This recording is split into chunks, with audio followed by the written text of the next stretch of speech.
Assalamualaikum warahmatullahi wabarakatuh. Hello everyone. Dalam rangka mengawali tahun 2021 ini, lagi-lagi Transcity Harmony menyelenggarakan panggung ceria yang mengusung tema USG kehamilan di masa pandemi. Dan kali ini saya tidak sendirian. Saya ditemani pula dengan suami tercinta yang akan menjadi teman diskusi akan tema yang menarik ini hingga akhir. Halo semuanya, jadi kalau kita bahas ini, ingat-ingat waktu kamu hamil dulu ya.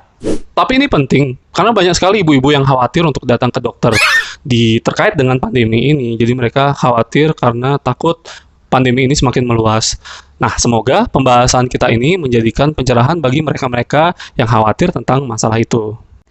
Ya, betul sekali. Maka dari itulah saya mengajak beliau untuk dapat berdiskusi dan sharing bersama saya tentang kehamilan di masa pandemi ini. Dan alhamdulillah, tim Panggung Ceria kemarin telah memberikan banyak sekali insight dari Dr. Lili selaku narasumber, kemudian dipandu oleh Mbak Dian dan dioperatori oleh Mbak Nur Hasanah. Nah, kita paham sekali bahwa di pandemi ini masih dalam risiko yang sangat tinggi, baik di tingkat global maupun di tingkat nasional, sehingga mengharuskan kita harus melakukan social distancing. Nah, lalu bagaimana dengan ibu hamil? Apakah tidak perlu melakukan ANC di pelayanan kesehatan? Di mana salah satu penunjangnya yaitu USG mengharuskan kita untuk melakukan tatap muka.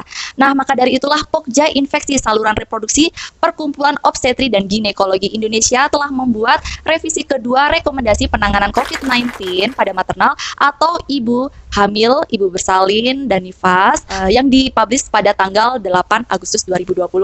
Perubahan dan revisi pedoman nasional terkait COVID-19 pada ibu hamil ini mengikuti kondisi terkini sesuai scientific evidence. Jadi sudah teruji bukti ilmiahnya. Nah, aturan-aturan ini penting untuk ibu hamil agar tetap tenang sambil memperhatikan kesehatannya sendiri dan juga janinnya. Nah, sebelum kita melangkah lebih jauh lagi, kita mau nanya nih, apa sih itu ANC? Apakah berbahaya bila ibu hamil tidak melakukan ANC?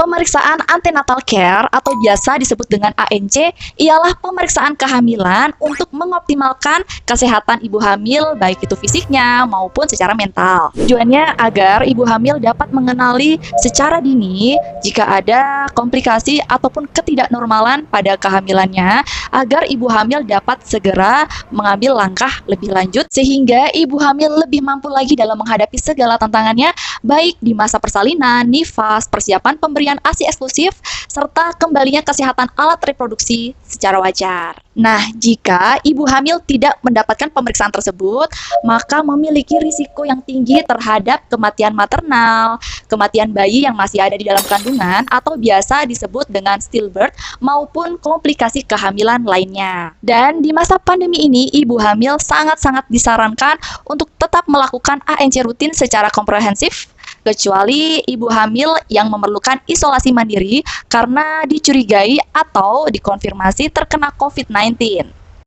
Untuk pemeriksaan ibu hamil di masa pandemi ini, apakah ada perbedaan pada saat pemeriksaan ibu hamil di keadaan normal, baik itu di sisi kuantitasnya ataupun jenis-jenis pemeriksaan yang dilakukan? Karena jujur banget, kita aja takut ke tempat umum bagi ibu hamil untuk datang ke dokter atau rumah sakit. Yap, betul sekali dan saya sangat-sangat mengerti perasaan tersebut. Baik, saya akan membahas hasil dari mengikat ilmu di Transcity Harmony terkait pemeriksaan penunjang khususnya USG kehamilan yang sudah dilakukan revisi sesuai dengan situasi terkini di masa pandemi ini. USG ini ialah salah satu dari beberapa jenis pemeriksaan penunjang, sama seperti pemeriksaan penunjang lainnya berdasarkan indikasi untuk melihat kondisi janin, air ketuban, plasenta, ari-ari, apakah ada kelainan pada janin, termasuk untuk persiapan persalinan. Revisi kebutuhan USG ibu hamil di masa pandemi ini menurut Dr. Lili dilakukan minimal 3 kali dibandingkan di masa sebelum pandemi yaitu minimal 4 kali. Dan perlu ditekankan bahwa ini adalah minimal pemeriksaannya yaitu di usia 12 minggu kehamilan, usia 20 hingga 24 minggu kehamilan, serta usia 32 minggu kehamilan. Setelah itu ANC mendekati persalinan perlu dilakukan sebagaimana rutin dan USG jika ada indikasi. Ada perubahan namun sedikit ya, itu mengindikasikan bahwa pemeriksaan USG bagi ibu hamil itu sangat penting. Apa saja sih yang diperiksa di saat USG oleh dokter kandungan?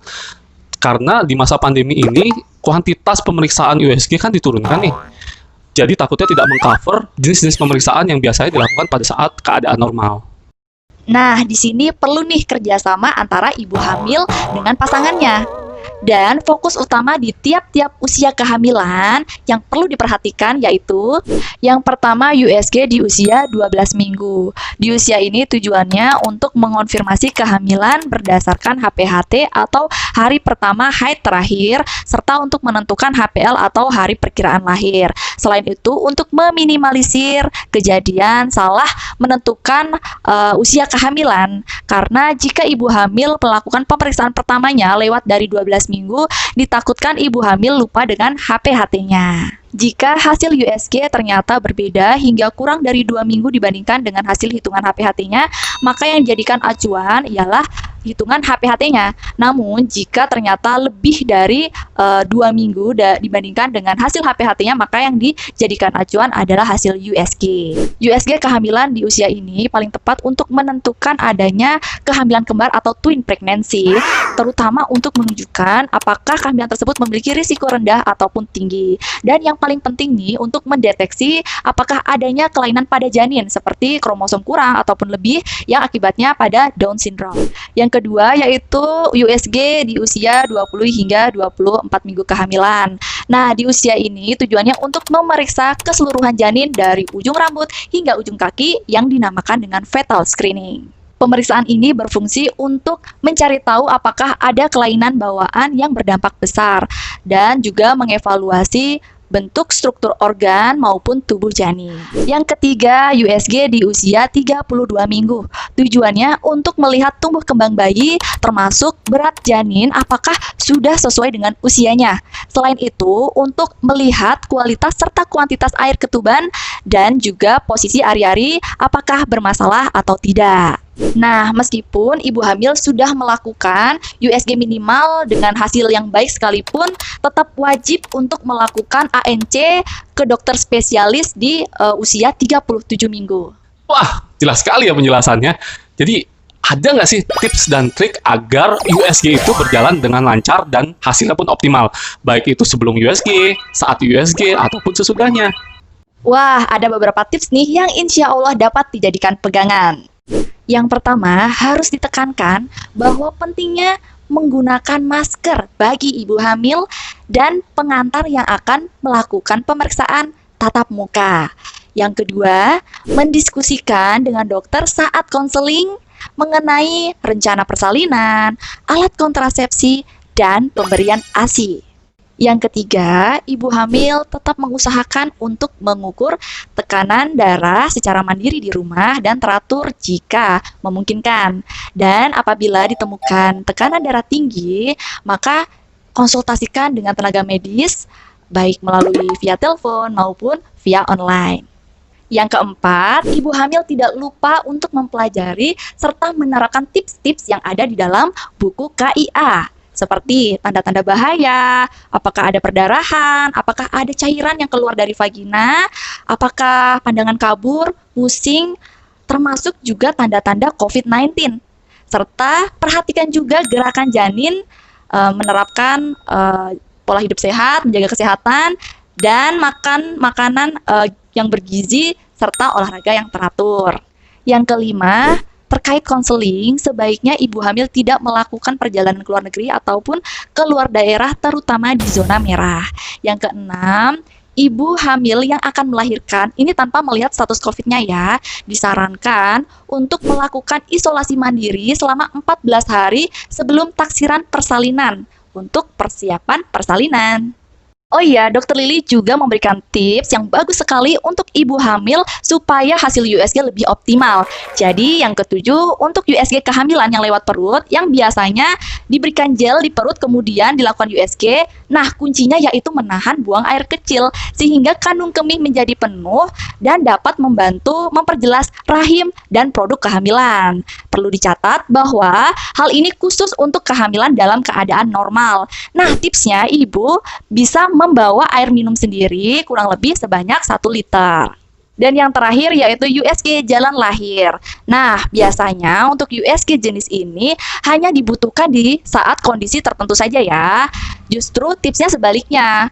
Kandung kemih diharuskan kosong. Wah, menarik sekali ya pembahasan kita kali ini. Semoga dapat menjadi ilmu yang berguna untuk kita semua. Mohon maaf jika ada kesalahan dari kami, baik kata maupun tindakan yang kurang berkenan. Dan terima kasih telah menonton hingga selesai. Kami mohon pamit undur diri. Wassalamualaikum warahmatullahi wabarakatuh. Bye.